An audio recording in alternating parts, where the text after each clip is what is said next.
Hello everyone. My name is Jessica and I'm the Chief Returning Officer for the University of Alberta Students' Union. Welcome to the first of our SUBStage forums.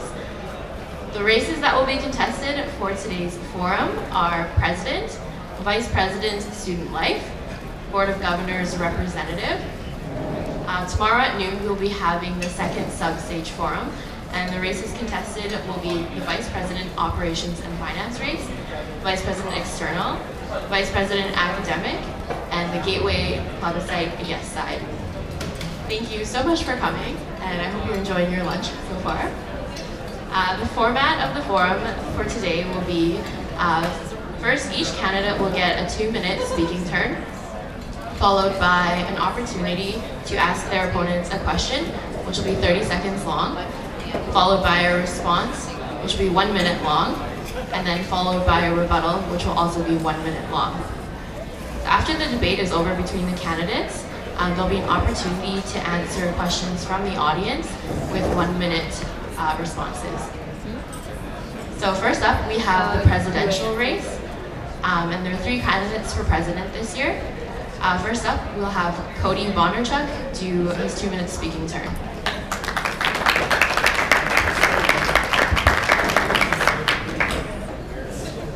Awesome, kicking it off. So as Jessica said, my name's Cody. I'm running to be your next Students' Union president.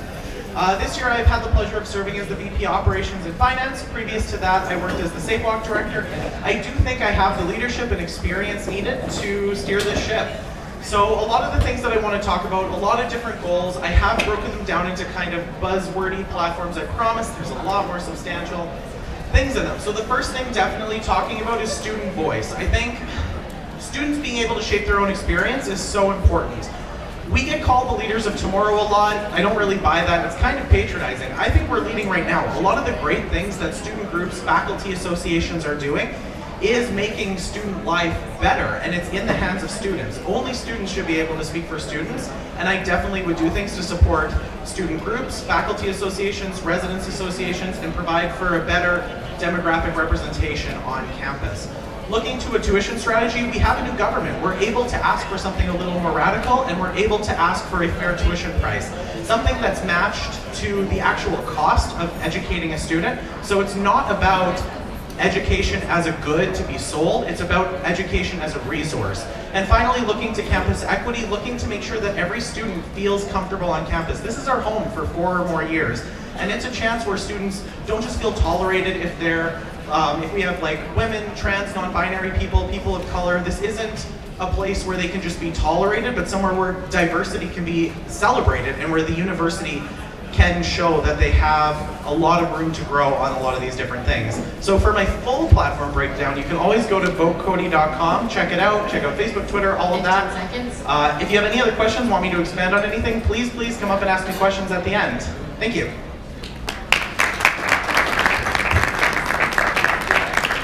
Next up, Fahim Rahman.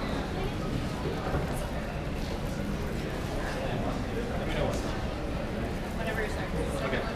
Hi everyone, my name is Fahim Rahman, and I'm running to be your Students' Union president. I'm running because there are 4 things that I'm passionate about, and they are mental health, student financial aid, experiential learning, and student groups. Today I'm going to focus on student groups. And when I think about my most memorable experiences on campus, I think about all the neat things we're able to do outside of the classroom. Whether it's finding an awesome summer job to cover for tuition, or getting involved with, or finding a group of like-minded students who want to gripe about the cost of textbooks or the excitement of a new Star Wars movie, that's what really stands out for me. And I think that we all, at some point during our degree, need that community to fall back on.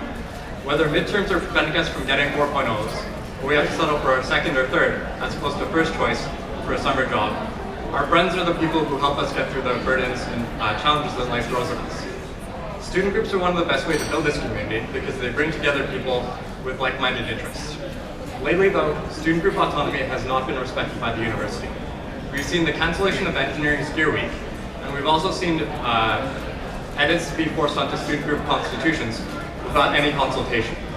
We need to take back student group administration from the university and return it to students. So if I'm elected as your Students' Union president, what I'll do is create a restorative justice process to replace the current model of outright banishment. I'll also work to make it easier for student groups to run events and create traditions on campus. So if you want to see a campus community that can more easily come together, check out my platform at votefahim.com on March 2nd and 3rd. Believe in Fahim and vote Rahman for president.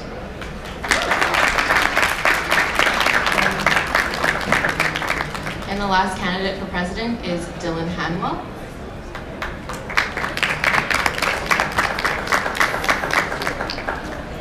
Awesome, thanks. So yeah, my name is Dylan Hanwell. I'm running for president. Over the last year, I've been the VP External, so I've been advocating to government for things like tuition regulations, for mental health resources, and we're going to get out the vote campaign for the federal election. I just want to introduce myself a little bit more and kind of why I'm running, the role of the president, I think.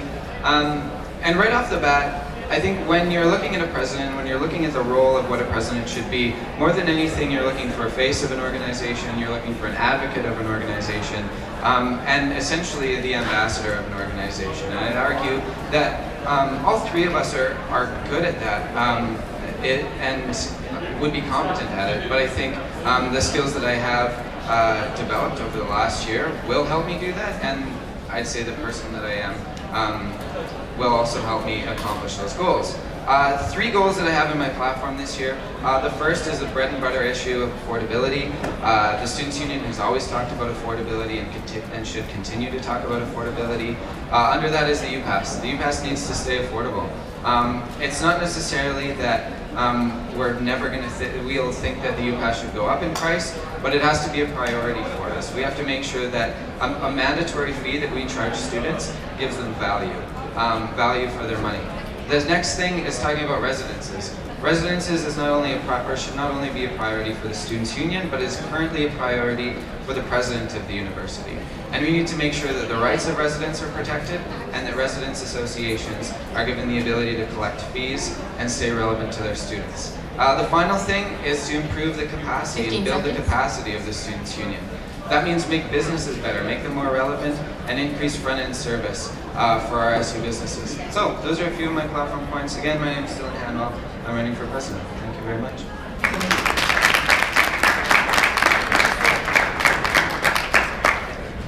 Okay, Cody, now you have 30 seconds to ask your opponents a question. Excellent, thank you. So, as we know, the search for a new Dean of Students is coming to a close, so over the summer we will usher in a new Dean of Students. My question to the candidates in this race are, when you sit down and have your first meeting with the Dean of Students over the summer, what is the most important issue that you will fight for and talk about? Thank you, Cody.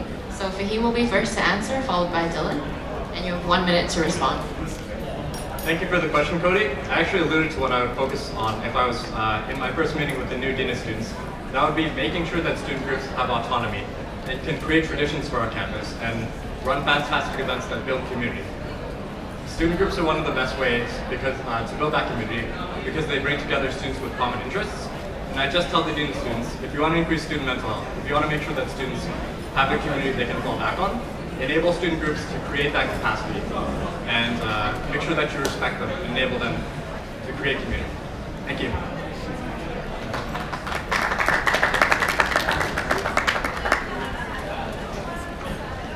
Awesome, thank you for the question. I think the first meeting that you have with a Dean of Students needs to be very much based on the principles that you hold and the principles that you find common interest in.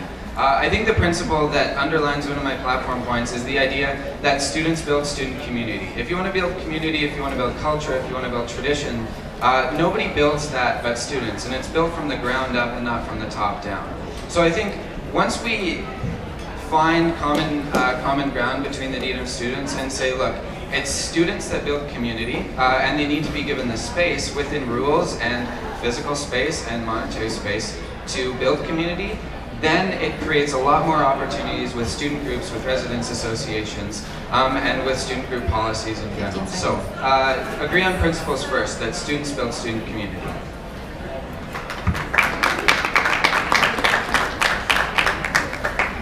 Thank you. So Fahim, you have 30 seconds to ask your opponents a question.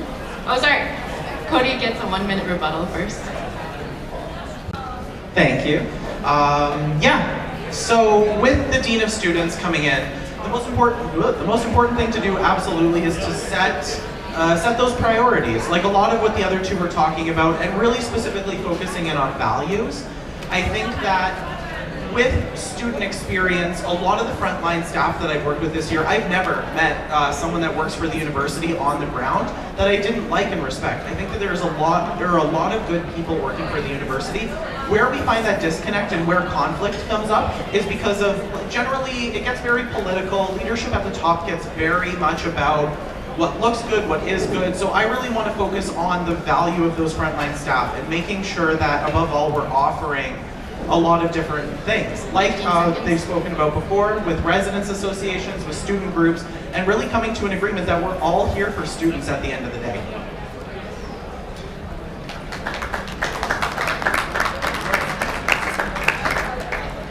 Okay, Fahim, now it's your turn to ask a question to your opponents, and you have 30 seconds. Right. Thank you, Jessica. My question is, community building is something that is in every presidential candidate's platform, and my question to all the other candidates is, what makes you the most qualified to be the person to use the Students' Union resources and resources to build that community?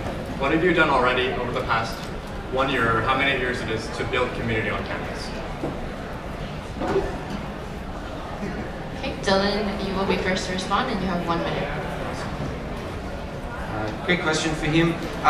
For me, I take a little bit of a different spin on the question, and I think it's not up to the Students' Union to build community explicitly. I don't think we have the resources, honestly. You can't reach out to 30,000 students as an individual organization. What we need to do instead is create the space or the ability for student groups, for residents associations, for whatever it may be, to build their own communities. It's going to be a mosaic or a quilt or whatever the heck you want to call it. Not a single organization building community from one spot outwards. It has to be individual organizations working together, and the Students' Union needs to advocate to create that space. In terms of my role in building community, honestly, my role hasn't been over the last year on campus. My role has been working with government, but I've made sure to do things like get out the vote to make sure that students feel a part of the political process, and I'd say that's my best example.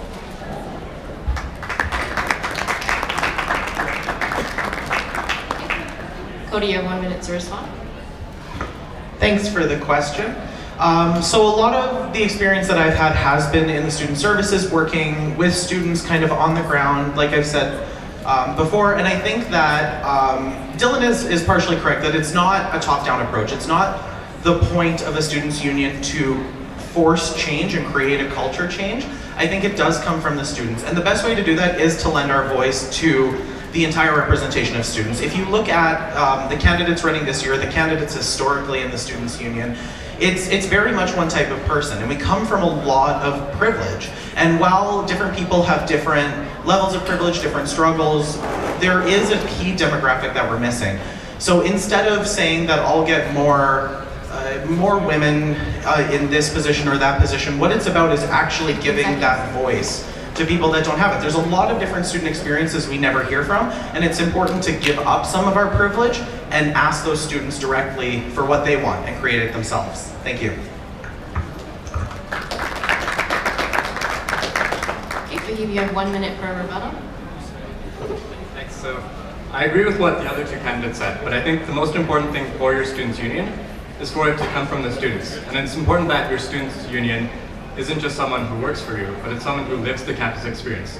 And that's what I've done for the past 3 years. I've served as the VP Academic and President of the Interdepartmental Science Student Society. I've run an Instructor Appreciation Night that connects faculty and students together. I've created a mentorship program that united students in senior years and junior years. And I think that for our Students' Union, when we're coming up with a vision for the students, all undergraduate students on campus, it's important that vision comes from someone who's been involved with student groups, who's been on the ground providing that sense of community for students, as opposed to someone who's only been advocating for it. It's important that we both advocate as well as build a sense of community and run services for students. And those are the 3 things that I commit to do if elected as your SU president.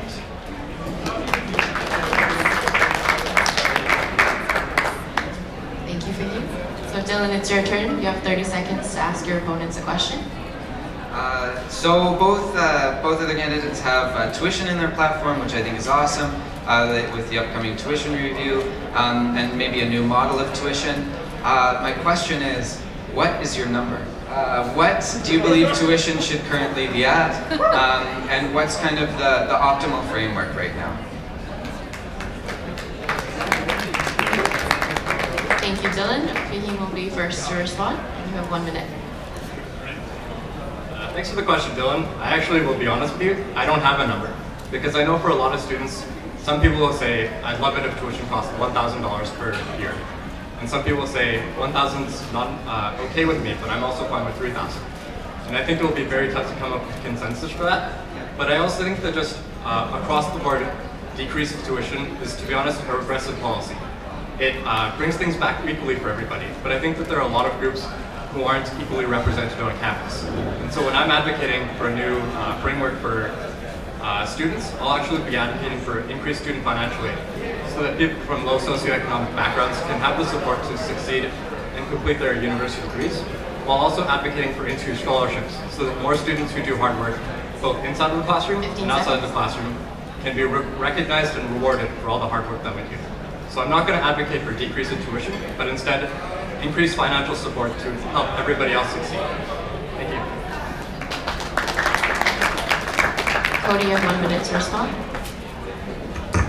Thanks for the question.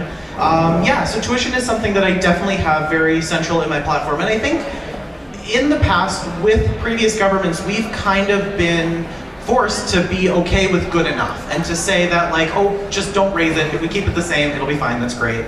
And we've never been really able to realistically ask for lower tuition. With this new government, this is something we're able to ask for. In terms of my specific number, 9 Supreme Court justices. I think when you look at when tuition started to balloon out of control, it was in the early 90s, and where tuition was about half as where it is today. I don't think it's unrealistic to ask the government to look at regulating it to that number, about half of the current cost of tuition, as well as putting limits on international tuition increases, and looking more broadly at what does it cost to educate a student, and how can we look at it again as a resource and not something to be sold and commodified. Thank you.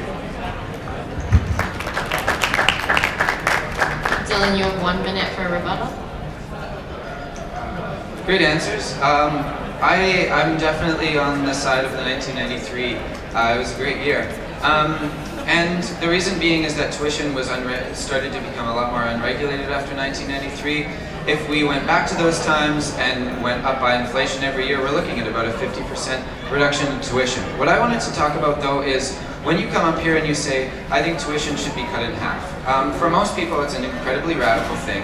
Most Students' Union candidates have never talked about that before. But at the same time, it gives us an anchoring point. It's almost a psychological way of politics to say, if the Students' Union is anchoring at 50% off or they're anchoring at $3,000 a term, if it gets reduced by 10%, well, then we're meeting somebody in the middle. I think it's time to be more radical about the reduction we want on tuition, because it anchors the government and gives them political leverage to be able to make those decisions and to be able to reduce tuition that way, and gives them public support for that. Thank you. Okay, so those are all your candidates for president. The next race that will be speaking is the Vice President Student Life race. There are 4 candidates for Vice President Student Life, and we'll start with Levi Flaman. You have 2 minutes.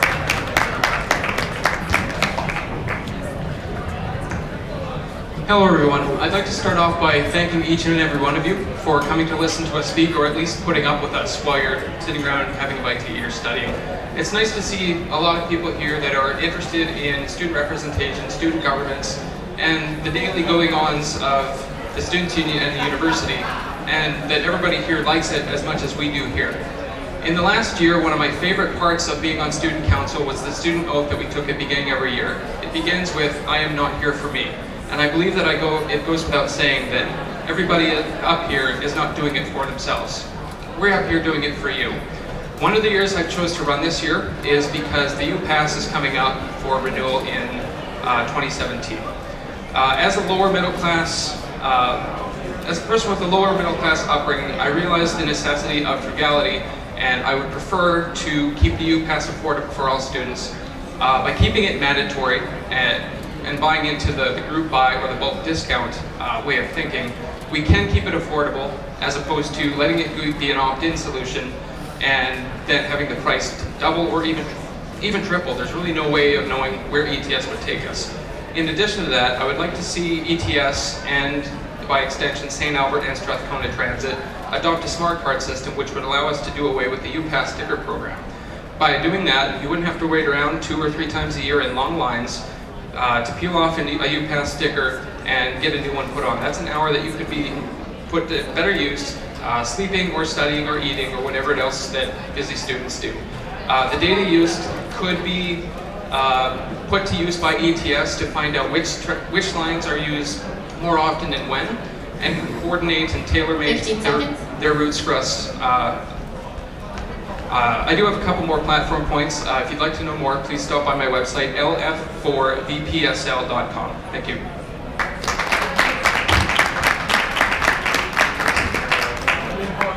Thank you, Levi. The next candidate is Jordan Sameo. Afternoon, everybody. My name is Jordan Sameo, and I want to be your next Vice President of Student Life. I encourage you to check out my website, sameovpsl2016.com. A little bit about me first. I got a passion for baseball, love my Blue Jays, got a passion for cars, like to play Settlers of Catan with my roommates all the time. So yeah, go to my website, learn more about me. 3 main things for me this year. We need to fight for residents and ensure that wrongs can be righted. We can continue resident association fee collection as soon as possible.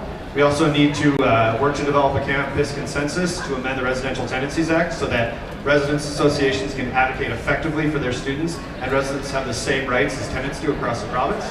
Nextly, and it's super buzzwordy, so I do apologize, I want to work to promote a better sense of mental and physical wellness on campus so that midterms are more manageable and final season doesn't suck so hard. I want to do this by creating a collaborative mental health group that will encompass all campus partners, including student representatives, as well as professionals here at the university, to better use the resources we have right now to make mental health and physical health more of a priority on campus. On mental health as well, and you won't see it on my platform that I want to increase it. It's my opinion that student governance at this level should advocate across the board for increases in mental health funding. In my opinion, that's simply a given. Lastly, and the one I'm really passionate about today, I've been talking to a lot of students about it, is SU relevancy. Personally, I think that the SU can do a better job of reaching a more diverse slate of students, working on finding students outside of the bubble, more specifically international students and students from satellite campuses. Coming from CSJ, I know this firsthand. My student experience is completely different than it is here at North Campus. It's not better, it's not worse, but as the SU, I think we have a responsibility to provide optimal programming for all students, regardless of where you come from. So on March 2nd and 3rd, vote Sameo for VPSL 2016. Check out my platform, and thanks for coming out.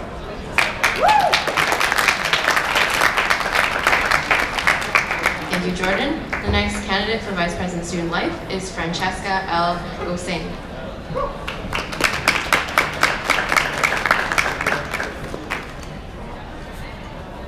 Hello everyone, thanks for having us. My name is Francesca and I'm going to be your next VP Student Life.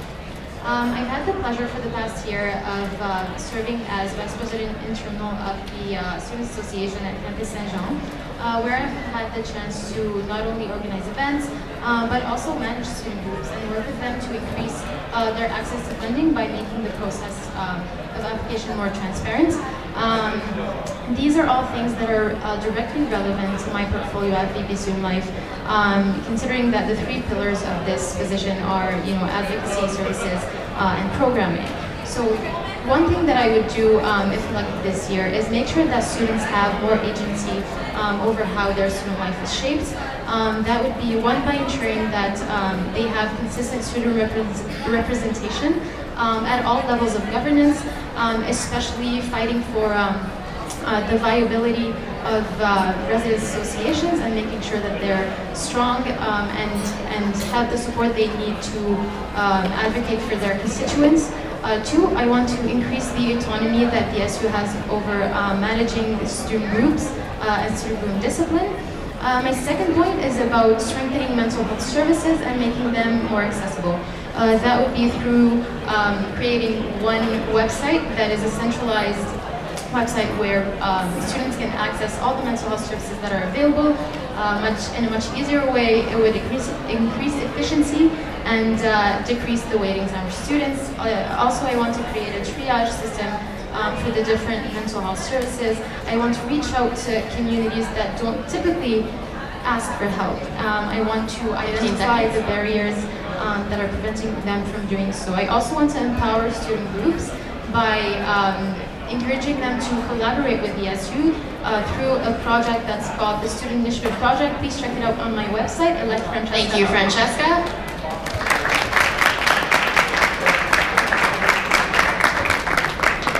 Your last candidate for Vice President Student Life is Kevin Wang.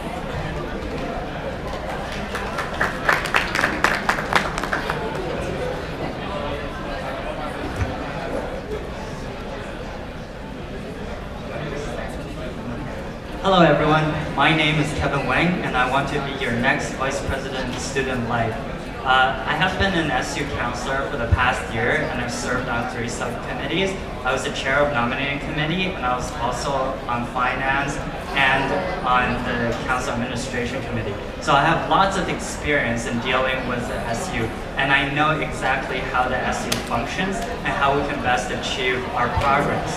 And for today, I would like to tell you that on my platform, I have several points. I have many things that I want to do, but there are 3 things that I would consider to be crises or emergencies that we need to address as soon as possible. First things first, 1 in 6 students who enter post-secondary will drop out and not finish, and half of them drop out in the first year. I think this is very concerning. Students are not well prepared in their first year, and I don't think that the way that we do things is enough to prepare them for university. To do this, I want to improve on orientation.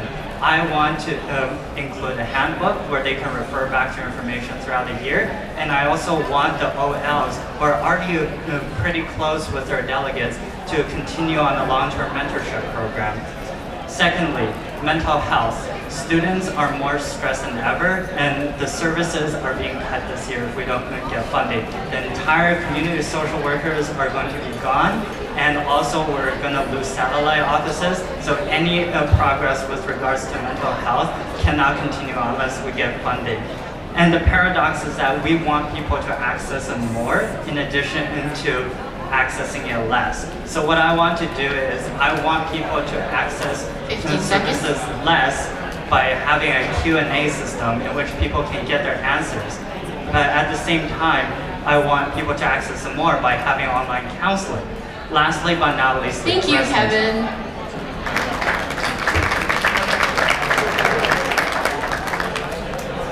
Okay, so now candidates have 30 seconds to ask their opponents a question. So Levi will be first to ask a question. Thank you.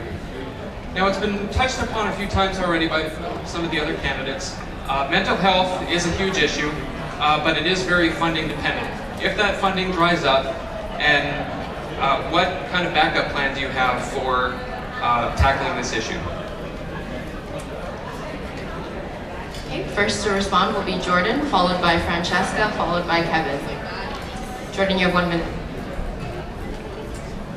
Thank you for the question. Yeah, that is a reality that we have to consider. It's a really great reality, and personally, I don't see that happening. Under the current model, with the current government, I believe we're in a very friendly place. We're in a very powerful place as students. So personally, I do not see that funding disappearing. Let's play the what-if game. Let's say that funding's gone. What the university and the Students' Union is going to have to do is find more efficient ways to provide the essential programming it currently does to a more diverse slate of students. This would be perfectly and easily achieved through working together collaboratively, maybe in a working group. Maybe check out my website, it's on there. So yeah, I don't see it happening. If it does, a collaborative strategy encompassing campus partners and students and university leaders will ensure that we can provide the most efficient services possible with the limited funding that we have. Thank you.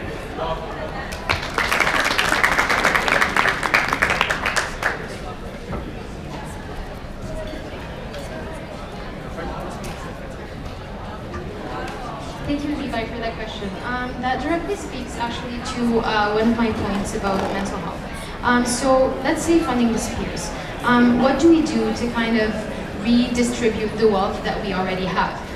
In my opinion, I think we should take a look at how services that we currently have operate. So for example, if we have one service that's underutilized, we could look at the staff structure and say we have 20 staff and that service is not as efficient as it can be because we can't hire new staff.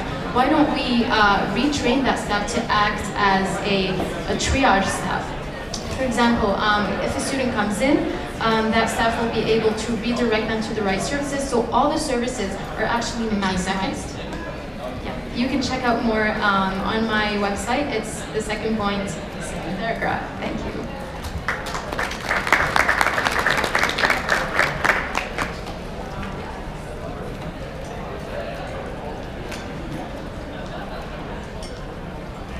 So that is a very dangerous thing to think about, how mental health funding will disappear because it means cutting a lot of essential services.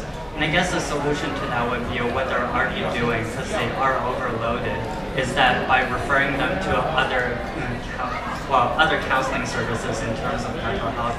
And alternatively, I want to ensure that we have a better preventative strategy overall. If mental health funding dries up, the one that's going to be impacted the most will be clinical counseling. So I want to make sure that we have something in terms of prevention.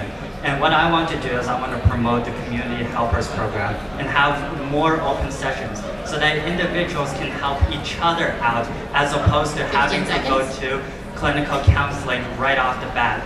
This way, people are trained to address individual needs, and we can stop the problem of mental illness before it actually gets there. We can get there. Thank you, Kevin.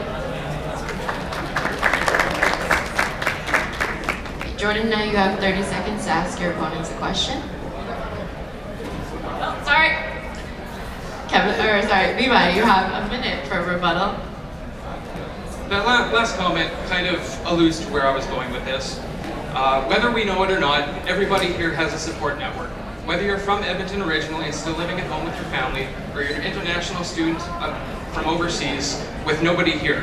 Everybody has friends, everybody has classmates, everybody has student groups that they can join.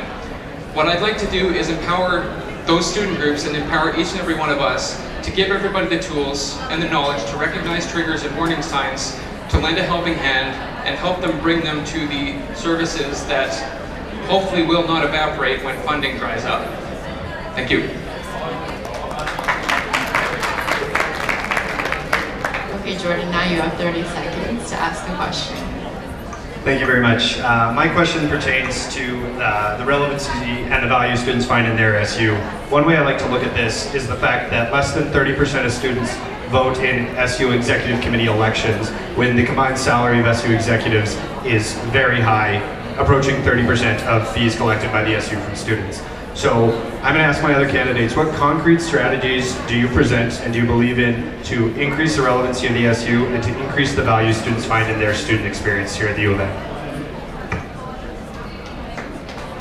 Thank you, Jordan. So first to answer will be Francesca, followed by Kevin, followed by Levi. Thank you, Jordan, for that question. In my opinion, the most direct way to show relevancy of an organization is when it is visible. And so what I would do is collaborate more with different student groups on campus so they know not only that we exist, but that they know of the support systems that we have and the services that we have to offer them. I would reach out to different communities. I would reach out to the international students, the LGBTQ community, and make sure that all of them are engaged in the same way, and that we are creating an equitable space for them to be able to express themselves and ask the Students' Union what they want and hold us accountable. 15 seconds. Thank you.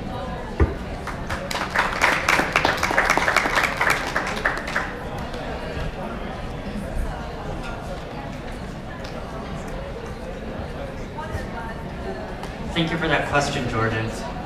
The way I think about it, not every single government manages to reach every single person. Also, at the same time, I don't think that SU has the capacity to reach every single individual and have them vote. But what we can do is communicate. We want to communicate to as many people as possible. Currently, even on social media, the SU control social media is very dry, and we're not doing enough to communicate to the various students. So that's the first thing that I would do, is that I would increase the effort to communicate to people. Second of all, we are recognized by the things that are visible, like Francesca said. And instead of collaborating with student groups alone, like just doing that, I agree that's a good thing. But in addition, I want to change how we do events. We have the same set of events every single year. And we have collected some good data from it. We know about attendance. We have surveys that indicate interest. So why don't we use this data in order to create a best?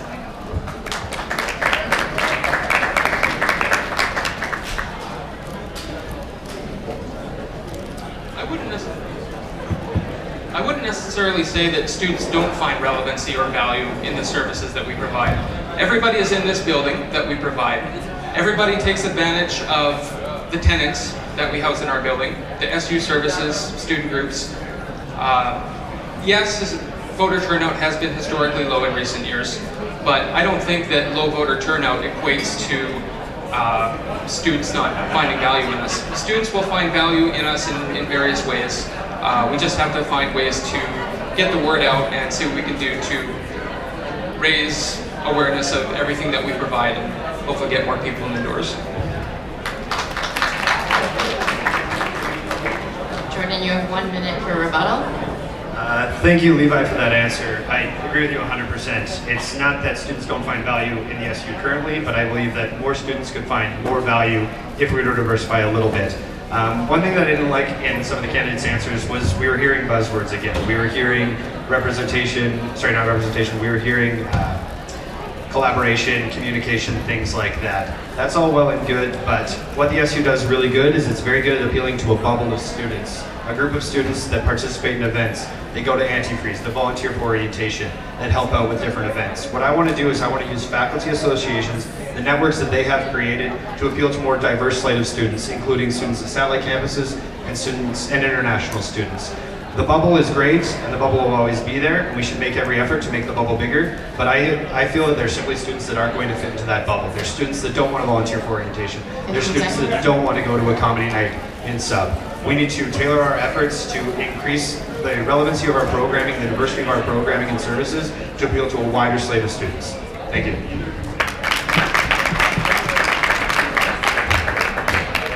Okay, Francesca, you have 30 seconds to ask your opponents a question.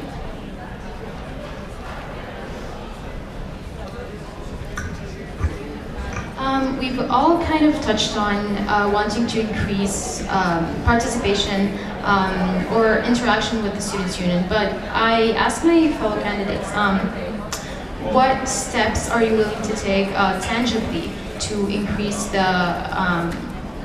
participation of students in SU events specifically? Thank you. First to respond will be Kevin, followed by Levi, and then followed by Jordan.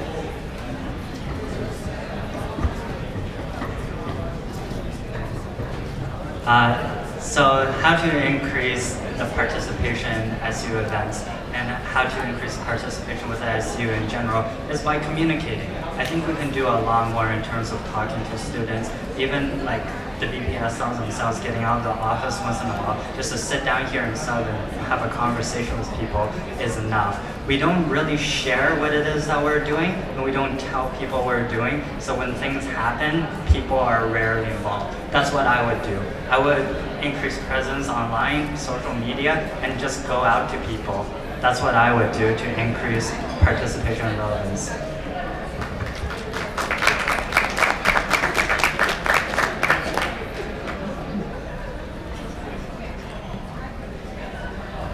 Communication and raising awareness for certain events on campus is all well and good, but trying to get people in the doors if they don't want to go is really just a waste of time and effort, I think. by having more events that people find fun and enjoying, they're going to tell their friends, and people are more apt to go when they're hearing from people who have been to them, as opposed to us saying, hey, come do this event we're throwing on. So by putting more time and effort into creating the problem, or creating the events for people to come instead of telling people about the events, I think that's going to generate more interest, more word of mouth, and get more people to come.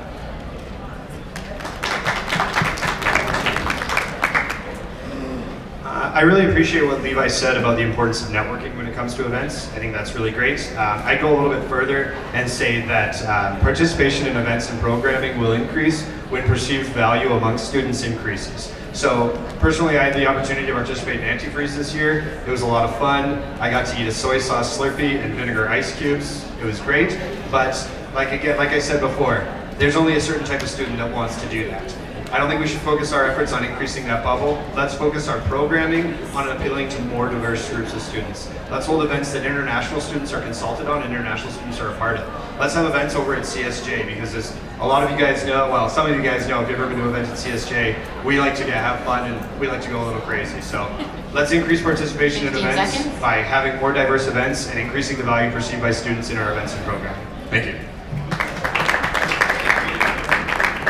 Francesca, you have 1 minute for a rebuttal.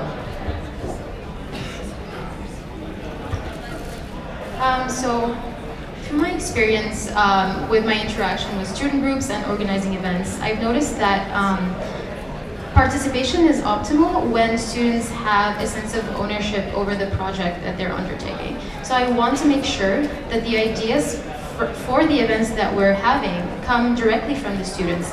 And one way to do that is, for me, I want to create the Student Initiative Project that will allow the SU to encourage grassroots initiative. Student groups would apply, and a committee from the SU would vet these applications and then pick multiple student groups, see an avenue for collaboration, collaborate with these groups, and have a big event again on campus that is financially feasible, inclusive, and that will bring the U of A community together.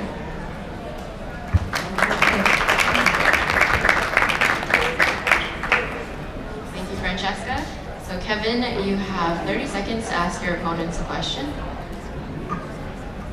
So my question to my fellow candidates is that with resident services ceasing to collect fees this May, how will you ensure that the fee collection continues?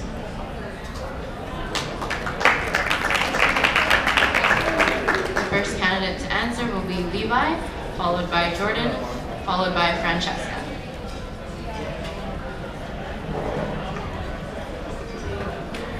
I'll be the first to admit I don't know a whole lot about residence. I've never lived in residence, so the first thing would be to get more information on how to tackle the problem. I'd have to speak with student representatives in the residence halls, along with what used to be the LHSA, people who are more familiar with the problem so I can better understand it, and then we can go about finding a solution. I feel it's a little heavy-handed in the way that the university has kind of shut us out of negotiations, and what was supposed to be a bilateral negotiation they took upon themselves. So I think we need to bring a stronger voice to the table and get back to working together for the betterment of students as opposed to what's better for the administration.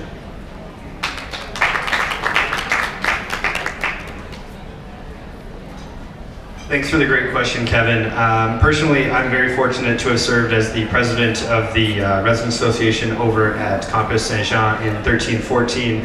On top of that, I boast and I benefit from having an excellent working relationship with Sarah Olgamith, the Associate Dean of Students and the Director of Residence Life, who made the decision in the first place to cease resident fee collection.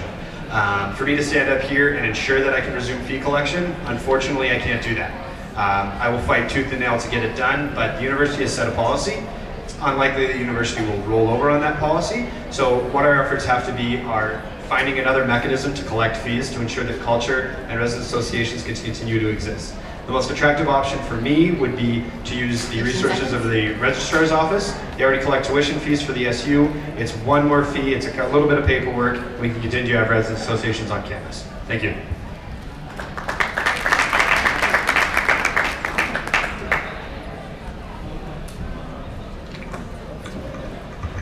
Thank you, Kevin, for that question. So I think there's an ideal solution. There's an ideal scenario, that should be happening is for residents association not to be dissolved and to be protected, and for students to have the advocacy that they deserve. But if we take a very stubborn stance, I'm going to say, the residents are going to suffer. And so it's very important to me to find, to mediate a solution with resident services. And I think that they would be open to resuming the fee collection if we would be open to a more advertised opt-out system for that fee. Because the opt-out system already is existing. It's in bylaw 8200 of the SU, but we need to find a solution, and I think the opt-in system is much more detrimental for resident associations than finding a better way to advertise the opt-out system and give the residents that choice if they can't, afford or don't agree with the resident association policy.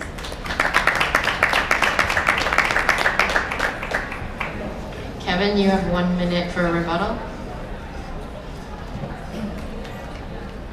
So I agree that it's probably not going to be possible for them to take back their word and start collecting fees again. That's why I want to approach someone else, like Jordan said. I want to approach the registrar's office. And even if they are unwilling to collect fees, you have two people nagging resident services about fee collection. Not just the SU, but you have registrar's office asking them who is in residences and how much fees there are. So there will be like two groups of people advocating to resident services and pressuring them to take back the fee collection, not continuing. That would be the most ideal situation. Also, I don't believe that an opt-out system, an opt-in system is the best idea, because that's a current thing that's happening, and it's the reason why the fees are going to go down. So having residents do it is not going to change anything compared to having the residents associations do it themselves.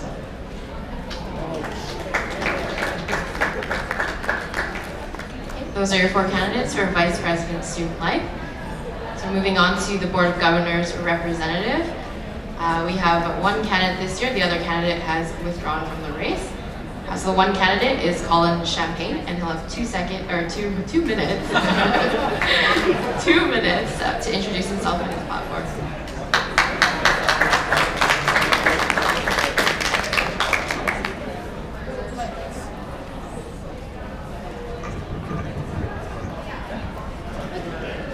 Hello everybody, thanks for being here today. My name is Colin Champagne, and I want to be your next Board of Governors representative. But do any of you know what is a Board of Governors representative? Well, that's exactly part of my platform. Some of us know what it is, but as one of my old teachers used to say, when you build a house, you can't start from the roof.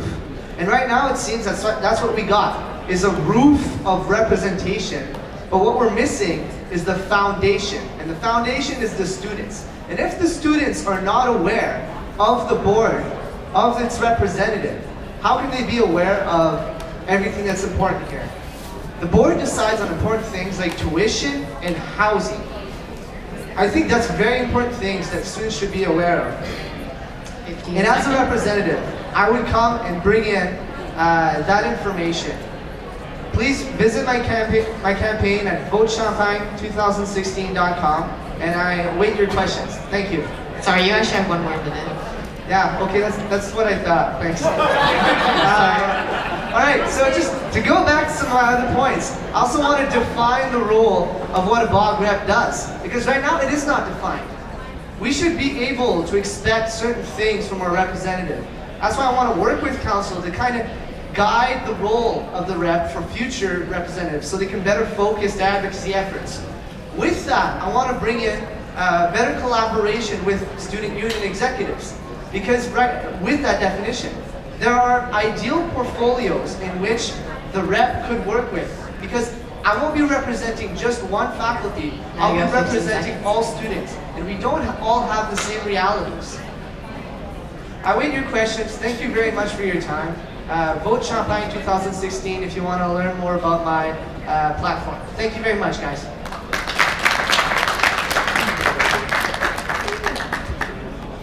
those are all the candidates for today's SUBStage forum. Now we have time for questions from the audience. And so there's a mic directly in front of me. If you would like to ask questions, you can line up behind the mic. And questions, if you have them, need to be directed to the entire race, not just one candidate. Yeah, go ahead.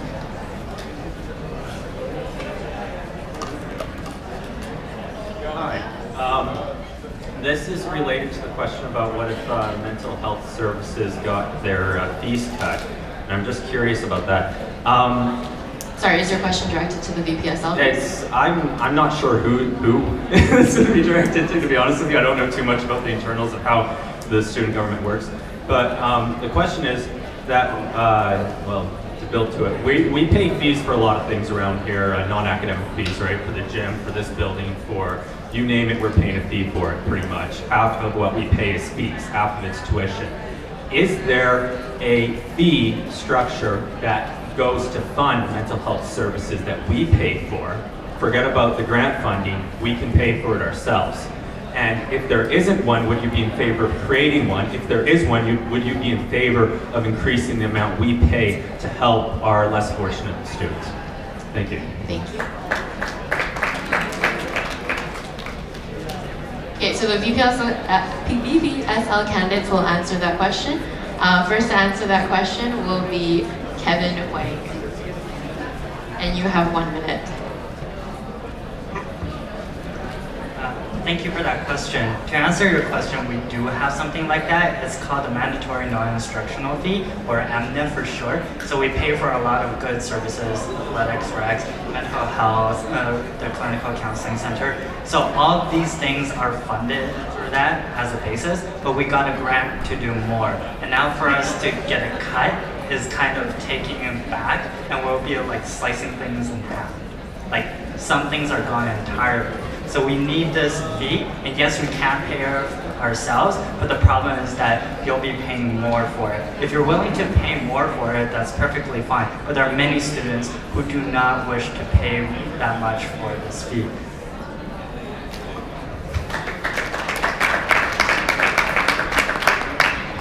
Next candidate is Francesca.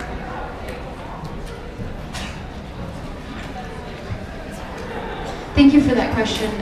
First of all, as VPSL, the portfolio has shifted a lot, and so now it's one of my duties will be, I guess, to lobby the government with the president and the VP external for additional funding to go to mental health initiatives. But if that fails, so yes, we have a fee, but I would leave that decision up to students, so I would probably take it to a referendum. I'm not entirely sure that we should be charging them more, but at the same time, if we don't, they're the ones who are going to be suffering from lack of services. So I would be inclined to say, yes, I would be in favor to increase it, but I would still take it to a referendum, and I need to ask the students' opinion about it. Thank you. Jordan, you have 1 minute. First of all, thanks a lot for what is really a great question. There's kind of two ways to go about it.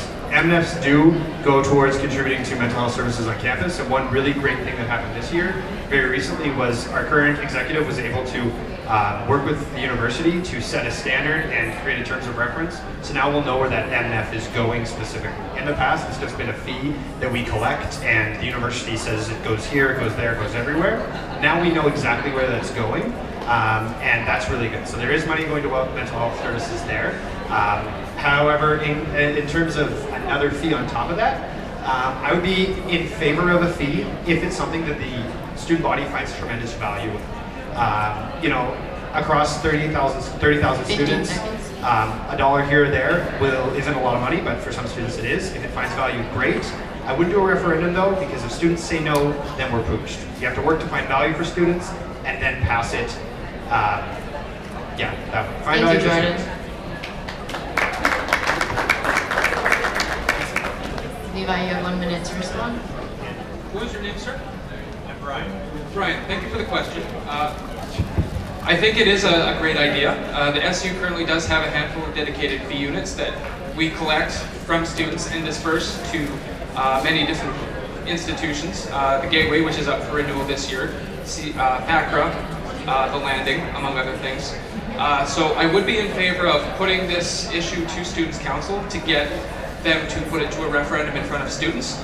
But I don't believe that it is in our power to just start collecting, instituting fees and collecting money. I think, like the other candidates have said, I believe this is a bigger issue and should be put to students. It's essentially, it will be money coming out of their pocket.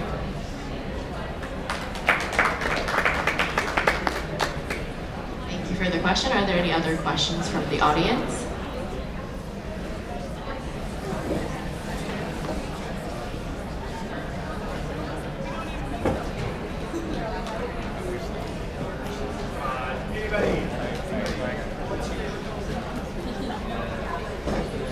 Can you introduce yourself and what race the question is for?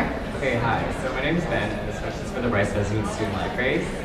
Many candidates have mentioned working with the RO to collect fees on behalf of resident services. However, to my knowledge from council, the two offices currently don't have a system that communicates data with each other, which means it could take up to a year to build a system to get resident data from resident services. While you work on progress with this, what do you think is the best alternative option? Thank you. Thanks for the question. The first person to respond will be Levi. Thank you, Ben, for the question. I would say that in the interim, if there is a way that we can convince resident services to go back to what they were doing until we have a solid framework and a solution that will work in the long term, that would be the best solution, I think, instead of trying to cobble together something on our own when we already had something in place to deal with the problem. Next to respond is Jordan. Thanks for the question, Ben. It's really tough because you are absolutely right. There isn't a system currently in place. However, the Registrar's Office and Resident Services are both tenants of the university, both university staff. So I feel that if Resident Services were able to transition some of their resources, transition some of that material, it would make it easier. Another option that comes up, there really isn't an option, unfortunately, is the SU collecting fees through a dedicated fee unit applied to residents specifically. That would have to be voted on during these elections, so we're a little too late there. So while I agree with you that it will be tough to get done, and I can ensure it, like I said before, there are mechanisms in place for the residents' office, the resident services, and the Registrar's Office to work collaboratively to get this done. Worst case scenario, the Students' Union does it. I'm sure we could find a way to do it. I mean, I'm not sure, but first option, Registrar's Office working with Resident Services. Second, we amend Students' Council and get them to do it through the SU. Hope that answers your question. Thank you. Francesca, you have 1 minute to respond. Thank you for that question.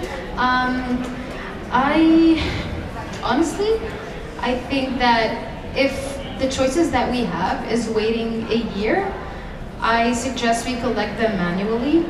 I know that it's a lot of effort and requires a lot of staff capacity and a lot of volunteer hours, but I don't think it is a good idea to do it through the Students' Union. So I would suggest that each resident association take that task on and collect that information manually and then transfer it to the Registrar's Office. Thank you.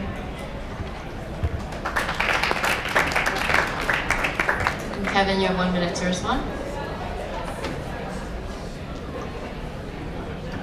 Thank you, Ben, for that question. So what I would do is I'll continue with what the system will be like after resident services stops collecting the fees, and that is to have resident services collect the fees themselves.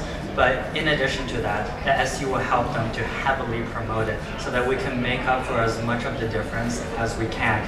And if there is a difference from the amount that they received in the past compared with now, what we can do is the SU can supplement that money so that residents associations can still run in the meantime until about a year later when the Registrar's Office has the ability to communicate with resident services in order to promote this change.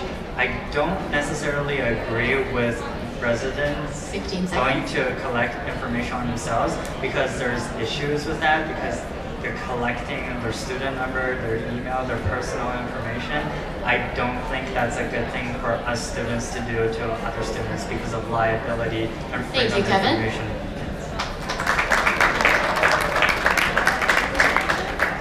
We have time for one more question. Hello, my name is Rabib, and this is a question for the VPSL and the present race. So what are your views on the NDP mental health review on the recommendations for post-secondary? You all share that. Thank you. Thank you for the question. We'll start with the presidential race. Would you like to repeat your question for Kevin? So what are your reviews on the NDP mental health review on post-secondary? What are your views on that? If you know what's with NDP. Thank you, Review. Okay, so the presidential race will answer first, and we'll start with Dylan Hanwell. You have 1 minute. Awesome question, Wicked. So a couple things. First of all, kind of sad because the review didn't say much about post-secondary. It didn't necessarily guarantee us funding or anything like that, which we were hoping for. We'll have to wait for the budget. But the one thing I want to talk about with that, which I find really interesting, is that much of their focus was on addictions, right? Which is good, but we have to be careful with that narrative because oftentimes the university gets grouped into this idea of binge drinking and at-risk drinking and things like that. And it's a very narrow line. Like, we don't want to say that we want students, we're okay with students drinking, we want them to drink safely, but we don't want to push them off campus. So we have to be careful with the narrative of addictions, especially with alcohol, because if we blow it up too much, it gives the university political capital to say, okay, we'll send them out of residence, send them off campus. And so that's the one thing that I'm really interested in and want to work on more is addictions. You're up next for a 1 minute response. Thanks for the question, Review. It's a great one. And when I read the report, the one thing that I thought was really lacking from it was an emphasis on psychiatry needs. And for patients who have bipolar disorders or schizophrenia, I really think that not enough was being done for people who have actual mental illnesses. Like Dylan said, there's too much of an emphasis on addiction. And we need to be doing more than just running rehabilitation services for students. We also need to be really proactive in what we're doing.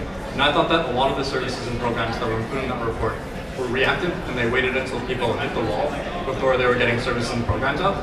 So those are the two things that I'd ask for. More proactive programming and services, as well as more of an emphasis on psychiatric needs and services for people with mental illnesses and mental health issues. Thanks. Cody, you have 1 minute to respond.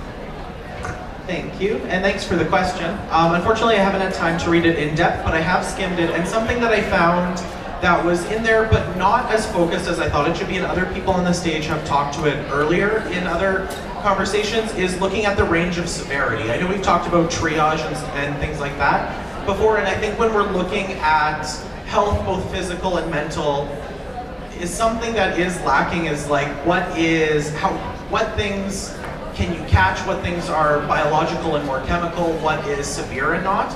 And I think that's the most important thing that we have to stress upon the government, especially in a post-secondary lens. It's very important to look at the students that have mental health issues that are affected from school and from stress and pressure, and separate them out and treat them quite a bit differently from those who have a lot more chemical issues, because they are two different types of mental health, and that is something that I think can always be expanded on more. Thank you.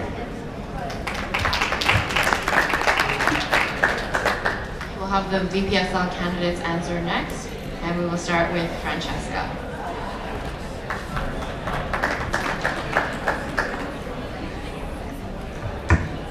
I do think it is unfortunate that there wasn't much about post-secondary in there. I also see the value in having a government that sees the value in increasing the funding for mental health. I think it will help us in our lobbying efforts in the future. One thing that I would like to see improved is the distinction between mental health and mental illness. So that's something that the other candidates have already touched on, but when talking about mental health, there is more room for prevention initiatives to be done. I would like to see more funding going towards that. I will go more in depth through the report after this debate and probably post about it later. Thank you.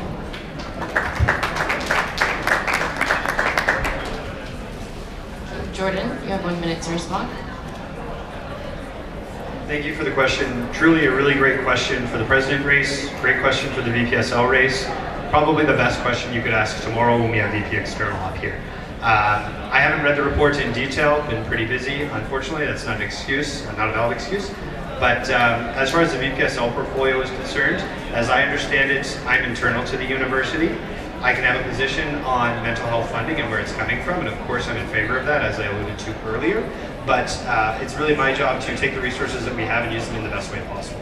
So while I agree that the government is friendly, I agree there's not enough about there in post-secondary, it's my job to advocate for more, but at the end of the day, it's my job to work with what I have and create the best possible scenario for students. So hope you come tomorrow and ask that question to the VPX, because I'd love to hear what they say. But as far as me, I'm sorry I can't provide a much better answer than that, but hopefully that's sufficient.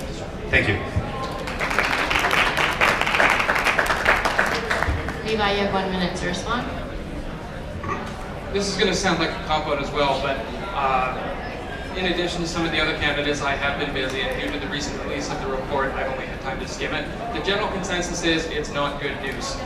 Again, the funding aspect of it is more of a VPX thing, but this just goes to show that it's going to be an exercise in cooperation and working together as a cohesive unit among all the different execs, whoever does get elected next year, that everybody has to come together and come to some kind of agreement and work together with Student Council to create some kind of solution for students in the coming year, regardless of what happens.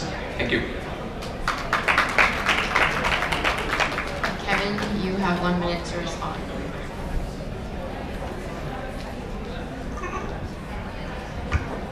Thank you for the question, Rabib.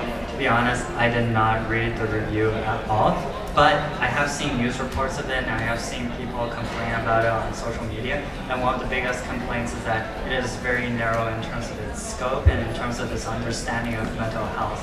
But on the positive side, at least they are interested in this aspect. At least they are trying to communicate to people that they are working towards a solution. So that gives us a grounds for advocacy, I feel. As to a more detailed report, I will read it today and I will let you know as soon as, on my Facebook page as soon as I have finished reading. Thank you.